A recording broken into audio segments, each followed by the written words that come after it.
Welcome to Sonara's Deep Dive. When we talk about faith, we're often shown two very different pictures, especially when it comes to the Islamic tradition. Right. Two polar opposites, really.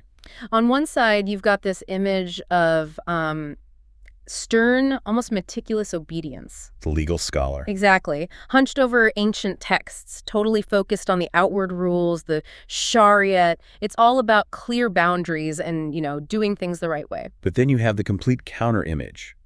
The ecstatic, whirling dervish, just lost in a dance where the self seems to completely dissolve. A pursuit of something way beyond a courtroom. It's a path that prioritizes the heart, direct experience, and total transformation. And today, that is exactly what we're diving into. We're exploring Sufism, or tasawwuf, the inner mystical dimension of Islam. It's a quest for nothing less than the complete annihilation of the ego to find a direct, unmediated experience of the divine. Our sources for this are just fantastic. They treat Sufism not just as a concept, but as a real historical force, an intellectual battleground.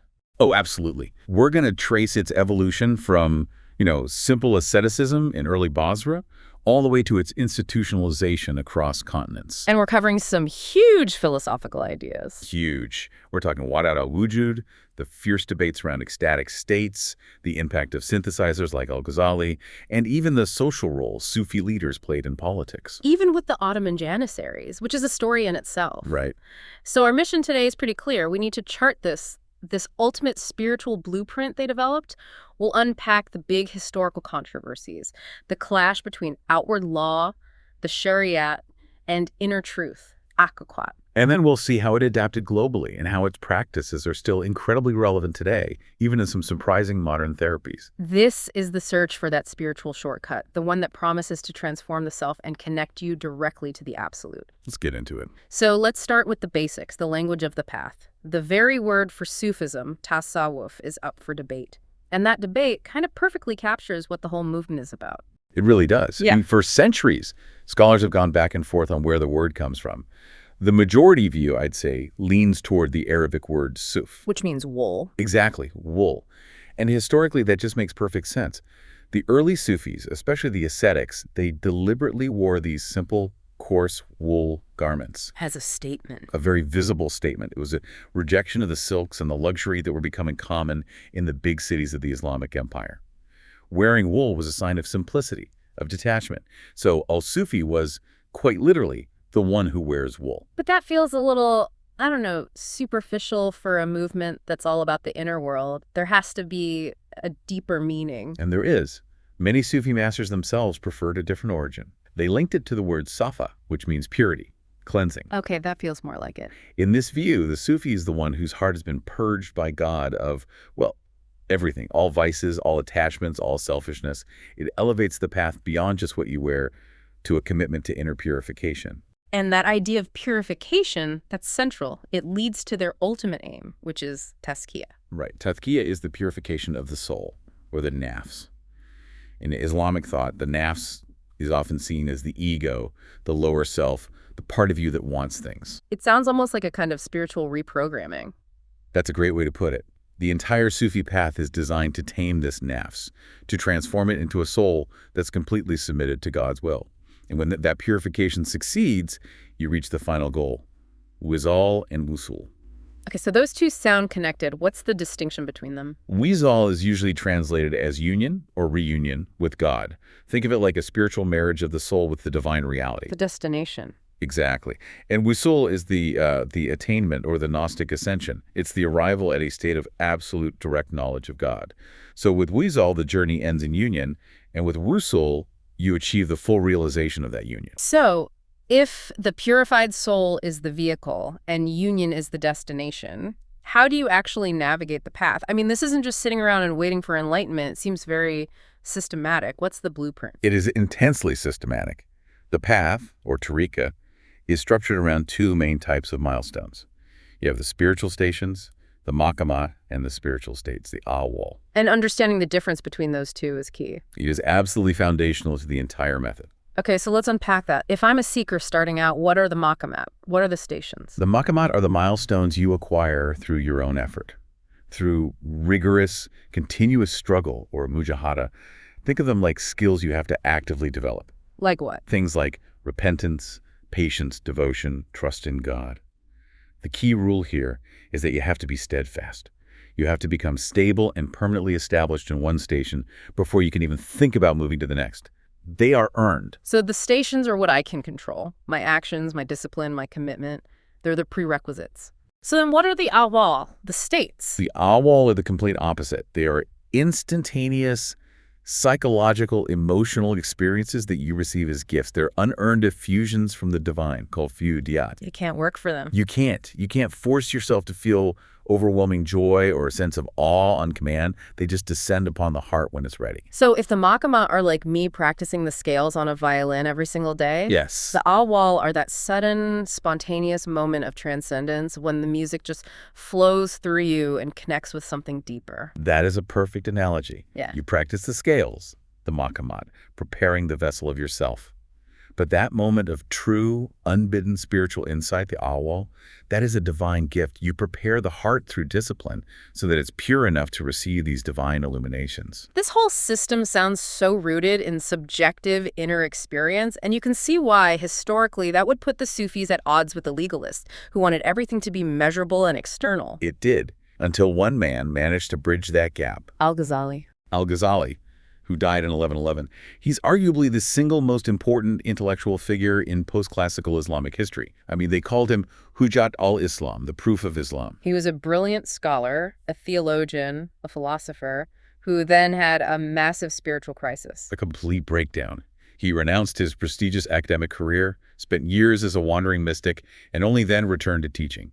He didn't just harmonize the heart and the mind. It feels like he forced the mind to admit that the heart was essential. That's it exactly. His great work, The Revival of the Religious Sciences, was all about injecting that spiritual depth of Sufism back into what he saw as a really dry, overly intellectual religious practice. His argument was that all devotional acts like prayer or fasting, they have to have two dimensions. Both an outward dimension, performing the rules correctly, and an essential inward dimension, which is the spiritual intention and concentration. So just going through the motions, just following the letter of the law is not enough.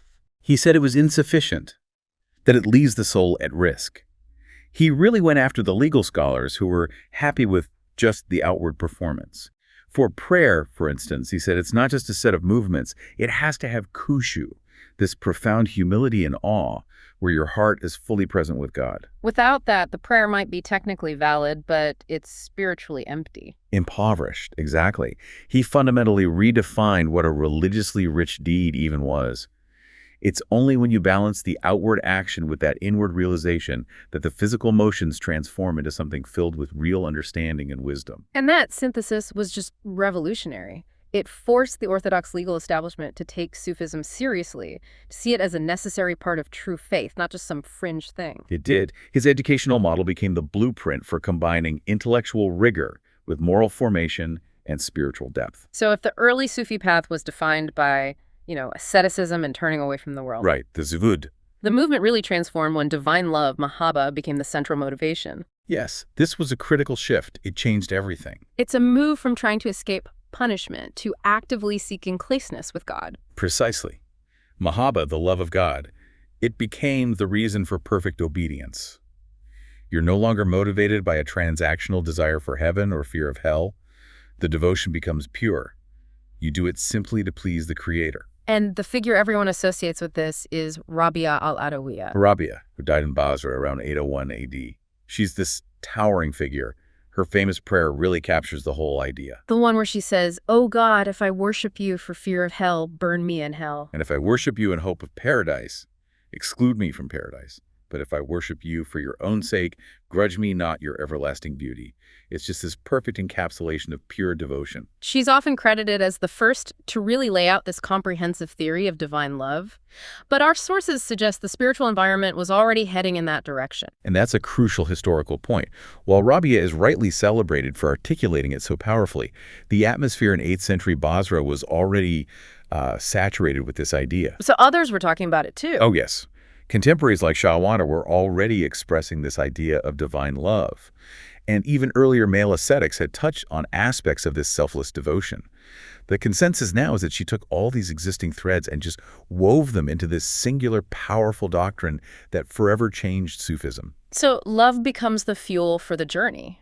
But what is the ultimate state the Sufi is trying to achieve? That destination has to be fana, annihilation of the self. Fana is the absolute apex. It literally means passing away or perishing. It's the point where the seeker loses all perception of their own ego, all attachment to the world. You vanish to yourself. And all that remains is God. All that remains is the object of your love, God, through the sheer intensity of that love and remembrance. How does one even get there? What are the internal stages to that kind of self-loss? The sources describe this process that starts with intense concentration, or a tawhid, focusing on the unity of God. You strip away every distraction. This then leads to what's called isqāl kakarat. The dropping of thoughts. Yes, the ability to completely clear the heart of any stray, non-divine idea. And only when the heart is totally empty of self and world can fana happen.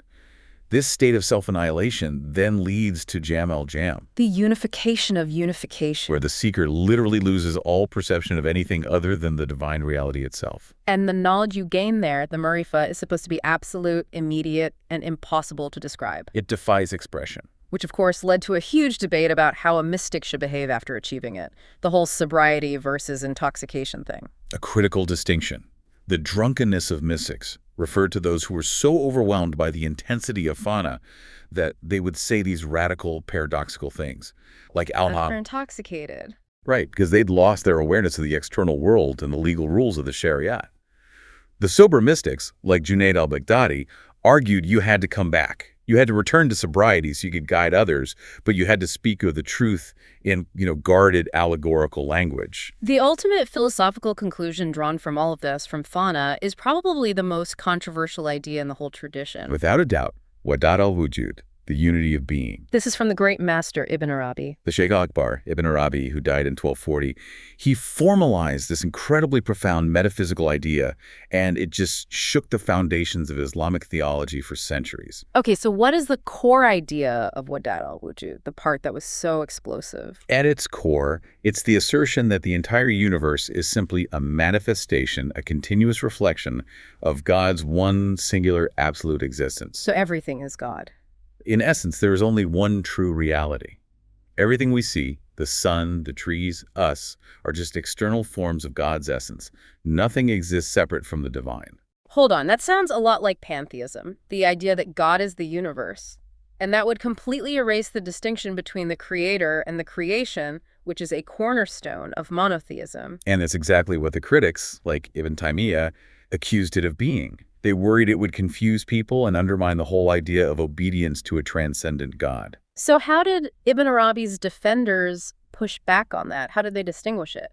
This is where the nuance is absolutely essential. His followers argued that it's not pantheism, where God equals the world, but panentheism. The world is in God, but God is also infinitely more than the world. So the manifestation doesn't cancel out the transcendence. Exactly. The world isn't the creator, but the world cannot exist separate from the creator. That subtle, the crucial difference is what the intellectual battles were all about for centuries. And this doctrine was so powerful, it splintered into different schools of thought after he died. It did. You had the theoretical school trying to codify his complex writings. You had a defensive school, jurists trying to protect the doctrine from charges of heresy. And then you had the artistic or poetic school. Which gives us Rumi. Exactly. Jalaluddin al-Rumi. He became the most famous mystic poet in history by taking these lofty ideas and conveying them through poetry, through metaphors of love and separation and union. He made it accessible and emotionally devastating. The moment where this tension between inner truth and public law really just exploded was with al-Hallaj. His name is the ultimate cautionary tale for the intoxicated mystic. Al-Hussein ibn Mansur al-Hallaj, executed in 922 outside Baghdad. He's infamous for his ecstatic cry, Ana al-Haq. I am the truth, which implies divinity. Right, and the ulama, the religious scholars, charged him with heresy, which led to his very dramatic public execution. But our material suggests that the official charge was really a smokescreen, that there were deeper political and religious rivalries at play. The sources are pretty clear on this. His execution was really the culmination of years of simmering tension between the Sufis and the established religious and political authorities. It was a power struggle over who controlled the definition of truth. The authorities were afraid. They were terrified that if a person's private ecstatic claim could just override public law, the entire social order would collapse. Executing al-Hallaj was a strategic move by the Abbasid state to say, no, the external shariat is supreme. And then Rumi's tradition offers an even more radical reason for his death. It's incredibly provocative. Rumi's tradition suggests it wasn't just for saying, I am the truth. It was because he openly questioned the Prophet Muhammad's judgment during his heavenly journey, the Miraj. Specifically about non-Muslims. Yes, and to publicly question the Prophet's decision-making on a divine journey, that would have been a direct, unpardonable challenge to the entire religious and political hierarchy. That makes it an act of radical defiance, not just spiritual intoxication. It does. And yet, the Sufi tradition finds a way to reframe this tragedy. For many, al-Hallaj became a martyr. The ultimate punishment becomes the ultimate prize. Exactly. The gallows were seen not as a place of punishment, but as a wedding bed, promising the final physical union with the divine that only death could bring. His life and death solidified that permanent tension in Sufism, the struggle between external law and internal reality. So after this early phase of, isolated mystics, Sufism goes through this massive evolution. A huge change. By the 12th century, it stops being just a private elite practice and becomes a popular social movement with actual organizations. This is when the great Sufi orders, the Turuq, start to emerge as powerful social forces. So what exactly defined one of these new formal orders? Well, a fully fledged order, like the Qadiri or the Naqshbandi, had three key components. First, a founding sheikh or pir, who is the authoritative spiritual guide. The leader. Right. Second, a specific doctrine, a madhab, which laid out their unique rites, their methods of remembrance or dhikr, and their path for spiritual progress. And third, a relationship of affiliation, a spiritual bond that tied the individual to the group. So they had a distinct identity, and they needed a physical base, a headquarters. They established zawaya, or concourse lodges, or shrines, usually centered around the master or their tomb. And these places quickly became much more than just spiritual training centers. They became vital parts of the community. They became educational hubs, libraries, and most importantly, they provided essential social and humanitarian services. They were like a decentralized welfare system. Precisely. The zawaya offered shelter, food, and basic education. They looked after the poor, the old, widows, orphans, travelers on the trade routes. And by providing this social safety net, Sufism became deeply embedded in the social and economic fabric of the Islamic world. Central to all this is the figure of the wali, the saint or friend of God. And in the popular mind, the saint is often defined by miracles. How did Sufi theologians square the idea of miracles, or karama, with orthodox law? This distinction is crucial for the orthodox defense of Sufism. Karama, these spiritual gifts or miracles, are seen as things given by God, not earned by the saint.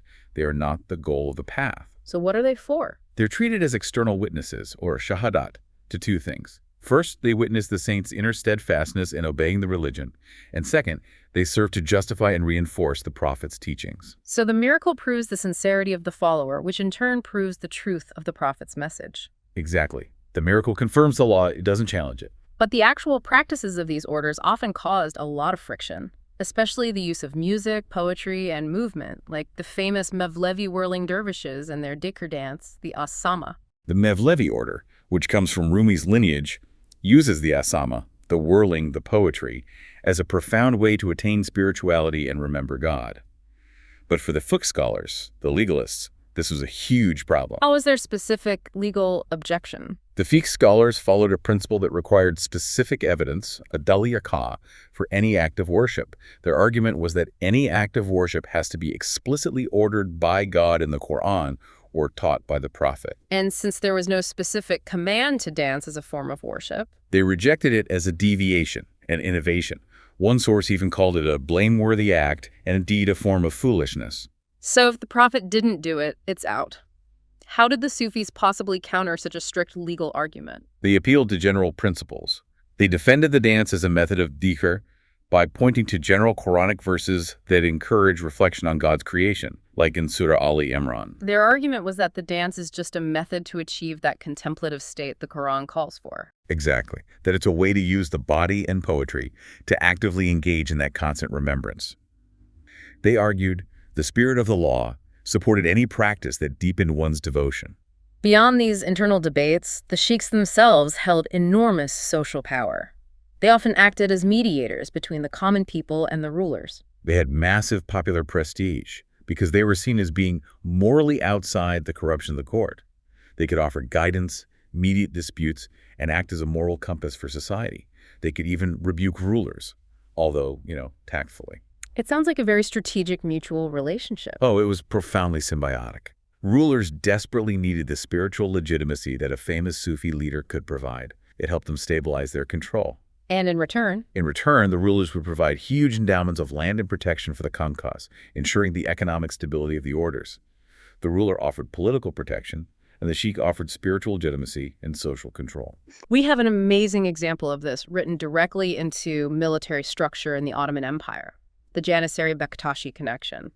This is one of the most fascinating historical crossovers. Starting with Sultan Bayezid II in the late 15th century, the elite Janissary regiments were actively encouraged, and later basically required, to join the Bektashi Sufi order. Why would you merge your most disciplined, feared fighting force with a mystical order? The Sultan saw how useful the Bektashi spiritual rites were. The order emphasized community, shared meals, intense moral instruction, and these shared spiritual disciplines were incredibly effective at building deep unit solidarity and loyalty to the Sultan. So the spiritual bond was a practical tool of state control. Absolutely. The Bektashi order became the official spiritual institution of the Janissary Corps. It gave them this overarching sense of shared purpose and mission that just reinforced their military effectiveness. The global spread of Sufism is a testament to its incredible adaptability. It could just seamlessly integrate with so many different local cultures. Let's start with Southeast Asia, in the Malay archipelago. The Nusantara region didn't just adopt Sufism, its scholars actively contributed to it. In terms of devotional practice, you see the legacy of Sheikh Abdurrahman Siddiq al-Banjari from the late 19th and early 20th centuries. His memory is kept alive through an annual pilgrimage, the Hall. And his spiritual vision lives on through poetry. Yes, his spiritual poetry, or sakir, is recited by pilgrims during the Hall. And this cultural, literary approach was so important because it made his spiritual vision accessible and emotionally resonant for Malay Muslims, more so than some abstract theological text might have. Then you have another Nusantara scholar, Mahfuz al-Tarmasi, who does something fascinating. He defends mystical phenomena like karama using the strict legal framework of fiqh. Al-Tarmasi, who died in 1920, wrote this detailed defense of saintly miracles. What's so unique is that he primarily used the arguments of orthodox fiqh scholars to argue against other legalists who rejected karama. He essentially turned the legal establishment's own weapons against itself. He found the intellectual loophole, but he also made a deeper, more experiential argument. He did. He argued that a fiqh scholar, no matter how brilliant, couldn't rationally deny Sufi phenomena unless they themselves had lived the life of a Sufi. He insisted that a legal mind that had actually experienced the maqamat and the awal would understand clearly and wisely things like ecstatic utterances and contemplation.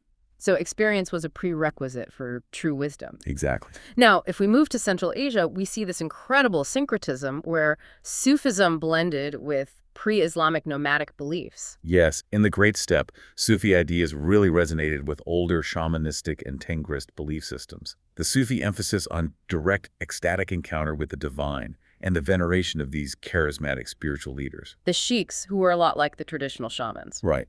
It provided this comfortable path for nomadic groups to adopt Islam without having to completely abandon their indigenous perspectives. What are some concrete examples of that blending? The stories around Khoja Ahmed Yasawi, a key Sufi master in the region, are just full of it. Local traditions claim that wolves guarded his tomb, which is a clear nod to the importance of the wolf in nomadic cosmology. There was also a belief that the earth from near his grave had healing properties. So the Sufi saint inherits the powers of the sacred land. Yes, it grants him authority over both the religious and the physical world. And we also found this surprising historical crossover in Bengal, which shows how Sufi influence could get tangled up in really deep-seated local politics. This is an amazing detail. It's a really complex point from the 13th century. When the Khalji Turks annexed Bengal in 1204, the sources suggest they succeeded with the unexpected and active collaboration of local Buddhists. Why on earth would local Buddhists help a conquering army, especially one bringing a new religion? The main theory points to a deep, long-standing vendetta they had against the local Brahmins. It was an internal power struggle. The Buddhist community reportedly gave all kinds of support to the Turkish forces.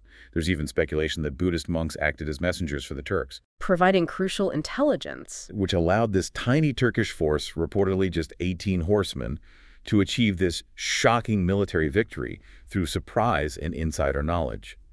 It really shows how these Sufi networks, often attached to the Silk Road, could intersect with regional power dynamics. Okay, let's close this section by looking at how all of this is still relevant today, specifically in modern therapy.